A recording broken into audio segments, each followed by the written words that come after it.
মাছের বাজার থেকে মাছ নিয়ে এসে এইভাবে বক্সে করে ডিপ ফ্রিজে ঢুকিয়ে দিয়েছি। এক সপ্তাহের মাছ। এই যে দেখতেই পাচ্ছ, ফ্রিজে একটু বরফ জমে গেছে, চাবি দিতে হবে, চাবি দিলেই বরফগুলি গলে যাবে।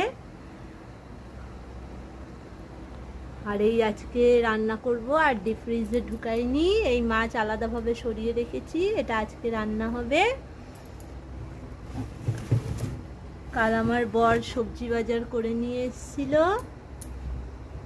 এই যে সবজি বাজার, আর ডিমও নিয়ে এসেছিল, এই যে সে ডিম। আমি ডালও ফ্রিজে রাখি, ডাল ফ্রিজে রাখলে ডালে পোকা হয় না, ছাতা পড়ে না, বিশেষ করে বর্ষাকালে তো অবশ্যই জরুরি এটা, তোমরাও রেখে দেখো। আরও একটা গোপন কথা বলবো, তোমরা নেল পালিশও ফ্রিজে রেখো, দেখো নেল পালিশ নষ্ট হবে না।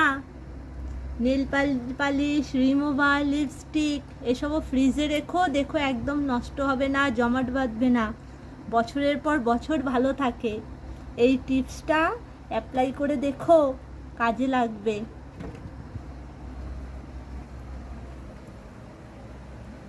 Thank you friends.